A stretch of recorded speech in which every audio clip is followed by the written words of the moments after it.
Hi everyone. Let's take a look at problem 6-7, which is a yield to maturity problem. We have the Heyman Company's bonds. They have 4 years remaining to maturity. Interest is paid annually. The bonds have a $1,000 par value, and the coupon interest rate is 9%. Okay, on Part A we're asked to solve what's the yield to maturity at a current price of $829 or $1,104. Okay, now I've worked this one ahead of time, so let's just bring some other factors to light. First off, we know the par value is $1,000. The coupon rate is 9%. The interest payments then are $90. Okay, and we can calculate that by taking the par value times the coupon rate. All right, and the time horizon, or the length of time we're looking at, is 4 years. All right, now let's bring a couple calculations to light here. All right, the current price at $829, I probably should put a dollar sign around that to make it consistent with the others, results in a yield to maturity of 15%, and I've used the rate function. Let's walk through how we do that. I'll click right here so we can get the pop-up appearing. Okay, the number of periods comes from cell B15, which is 4. The payment amount is the interest payment, appearing in cell B14, which is $90. Okay, the present value is the current price, and we'll enter that as a negative amount so that we can enter the cash outflow we'll get at the end is $1,000, because remember, we have to pay attention to the signs if we're using a calculator or Excel to solve financial problems involving time value of money. And the future value is the $1,000 given in B12. So we can use the rate function and we come up with 15%. Okay, what if we do this, we solve the same thing again for $1,104 if that's the current market price? Okay, the exact same approach comes up. Let's format that 829 so we see what the current price is. And again, I'll hit the F2 button off of the function bar to bring this up, or you could hit the F2 button. I said that incorrectly. And we drop in the values again. Again, time horizon of 4 years. The same periodic interest payment.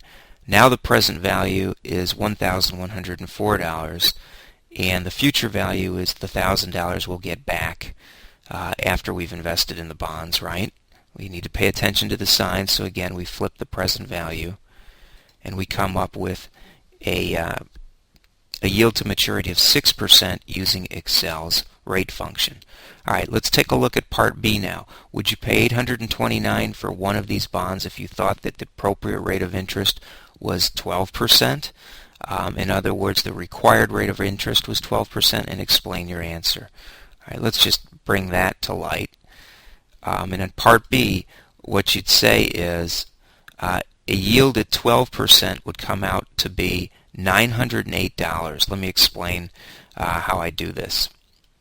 I use the absolute value, so let's take that off, and then I'll eventually put it back in and show you. Okay, and bear with me, I'm going to edit this. Now we'll hit the F2 button.